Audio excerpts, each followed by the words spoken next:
नमस्कार मित्रों। चूँकि आप वीडियो पर आए हैं, इससे यह पता चलता है कि आप एक धार्मिक विचारधारा रखते हैं।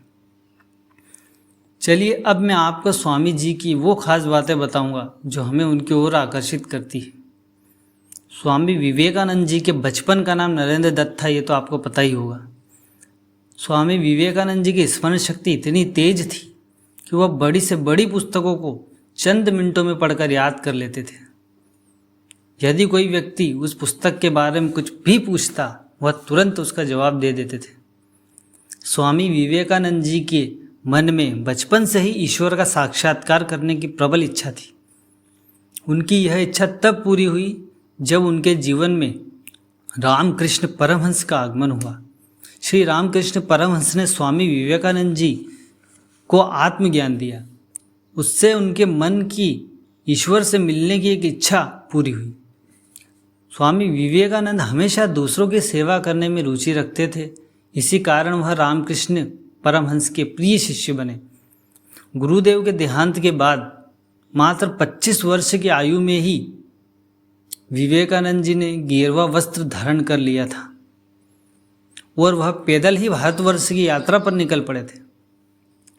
मित्रों, अपनी यात्रा के दौरान स्वामी जी जब अमेरिका के शिकागो में विश्व धर्म सम्मेलन में पहुँचे, तब उन्होंने अपनी बातों से सभी का मन मोह लिया था। खास बात तो यह है कि जब विवेकानंद जी ने अपने भाषण की शुरुआत की, तब उन्होंने सभी सुनने वालों को भाइयों और बहनों कहकर संबोधित किया, जिससे पूरे हॉल में 2 मिनट तक तालियां बजती रही। ऐसा क्यों? क्योंकि आमतौर पर वहाँ पर जो कोई भाषण देता वह लेडीज़ एंड जेंटलमैन, युवक और युवतियों कहकर संबोधित करता था, परंतु विवेकानंद जी ही ऐसे थे जिन्होंने भाइयों और बहनों कहकर संबोधित किया था। स्वामी विवेकानंद जी एक युवा विचारधारा रखते थे, इसीलिए वो हमेशा युवाओं को समझाते। वो कहते थे कि लोगों को हमेशा सेवाभावी होना चाहिए, जिससे वह उन सभी लोगों की मदद कर सके जो कमज़ोर, भूखे व असहाय होते हैं। स्वामी विवेकानंद जी 3 वर्ष तक अमेरिका में रहे और उन्होंने वहाँ के लोगों को भारतीय तत्व ज्ञान के बारे में बताया। उन्होंने द्वैत अद्वैत दोनों के बारे में विस्तृत चर्चाएं की हैं। स्वामी विवेकानंद जी के बारे में एक बात बहुत प्रसिद्ध है, वे अपने शरीर के व्यायाम के लिए कुछ न कुछ खेल खेला करते थे।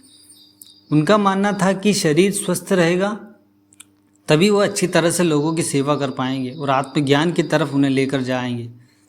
स्वामी विवेकानंद जी एक आत्मज्ञानी थे। वह हमेशा खुद को जानने की बात कहते थे और इस बारे में उन्होंने कई सिद्धांत भी लिखे, कई रचनाएं की हैं उन्होंने।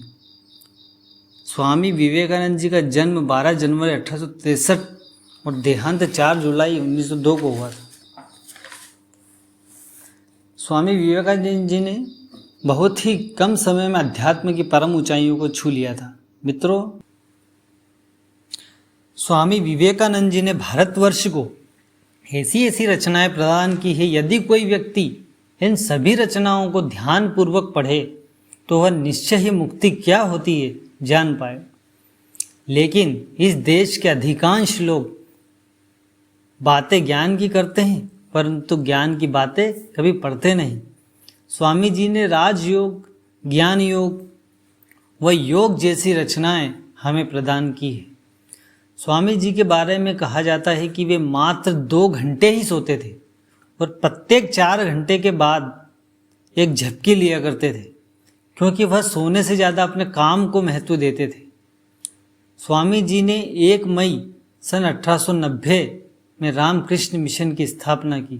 इसकी 179 शाखाएं हैं जो पश्चिम बंगाल के बेल्लूर मठ में बना है। स्वामी जी का जीवन काल लगभग 39 वर्ष का रहा, परंतु इतने कम समय में ही स्वामी जी ने अध्यात्म की बहुत ही मजबूत नींव रखी, जिसके बारे में आज के युवा सोच भी नहीं सकते। आज देश का युवा ऐसे अर्थहीन कार्यों में लगा हुआ है, वहीं स्वामी जी अपना संपूर्ण जीवन जीवन के अर्थ समझाने में ही बिता दिया। मित्रों, स्वामी जी के चरित्र से हम बहुत कुछ सीख सकते हैं। स्वामी की रचनाओं को पढ़कर हम उनके ही समान अपने आप को बना सकते हैं और भारतवर्ष के आध्यात्मिक विकास में हम अपना योगदान दे सकते हैं।